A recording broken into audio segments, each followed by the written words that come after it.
If you're a Christian and you're not on Twitter, you really need to be. It is the free speech platform of today that is also a large platform. Elon Musk, while not perfect, and certainly improving better, this is a great platform. One of the accounts that if you go on Twitter, which is now called X, if you go on X, and you really need to check out Smash Bale's account. This is one of the best accounts on Twitter that I could recommend to you.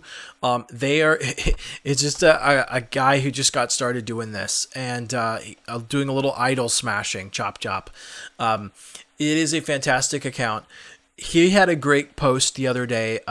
What are some of the red flags when you're visiting a new church? While there are many, one of the ones that I've started to pick up on that is important for me for the ministry that I'm trying to do in cultural ministry is when I hear pastors only punching right in a sermon, which means that they're only attacking people who are on the right.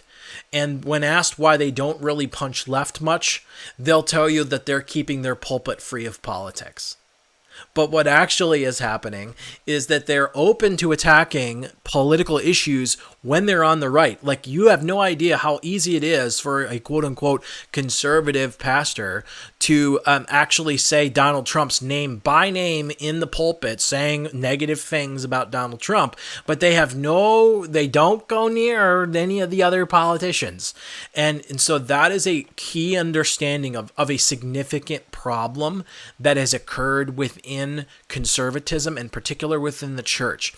They think that here's something to really realize is when you see pastors doing this, and from my experience, this has been the case, the core thing that's actually happening here is that a pastor is actually protecting the people in the congregation who are in a leftist ideology, and they know that.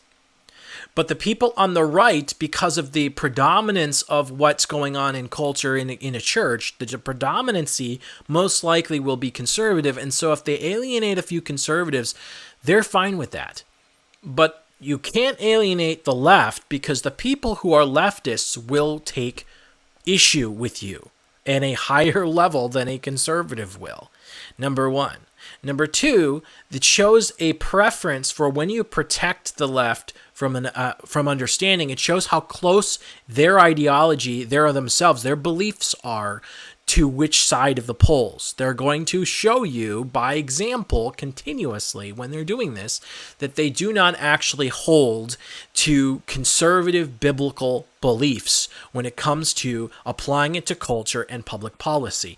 What they'll often do is highlight these things as an opportunity to, it's good for Christians to think about these things. But then when you ask them to talk about political issues that's on the left, they say they don't want anything to do with it. So this is a real problem that happens in a lot. And when you start to see this, you really should start to wave a little red flag. Every time you hear attacking Trump or attacking something like that, but you don't hear any of the other side, that should be a red flag for you, and you should start to ask questions. And have a conversation with your pastor about it. See if he'll say this very thing. Hopefully it's a he, because then there's your problem already. You need to go to a church that has a he, being as your pastor. And number two is when they're asking these questions, be genuine about it. You do want a dialogue, right? But here's the thing: if Christians don't take back their churches in recognizing that if you leave culture and public policy alone, which side of the aisle is it going to drift to? If you're not engaged, where is it going to go? See, this is the key. Darkness only grows when light recedes. When I cover my camera here and it gets dark, it has nothing to do with the fact I've turned on darkness. I've shaded or closed off the light. That's the key. When I take my hand and I place it in front of my light here, it has nothing to do with I'm turning on darkness. I'm shading the light. That's what's happening in the culture, in the world. When we don't engage with the world gets darker. It has nothing to do with the strength of the darkness. The darkness cannot overcome the properties of light. This is the same. This is why this analogy is used in Scripture. Nothing can overcome God's power. The only way for darkness to triumph and grow is if the light recedes, if the light turns itself down. And that's the key. The only way we challenge and improve our world is if the people in our churches stand for the truth, and they aren't willing to just say, oh, I'm going to protect the left or I'm going to protect the right. Wherever there is error, wherever there is darkness, we need to talk about it. But more than that, recognize that one of the political parties is willing to destroy everything to eliminate biblical worldviews from it, and the other is not. And that's the key to recognize.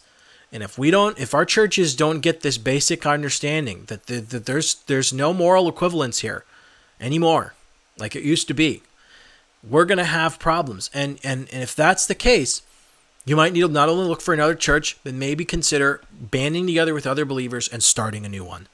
Because that's what we need. We need more churches that are actually smaller, that can group together based on their shared beliefs, and then come together as a group of us around the core things that we need to do to engage our world for Christ, to make sure Christ is Lord. That's what we need to do. Pay attention when you're in church. If this is a problem, keep an eye. Take care.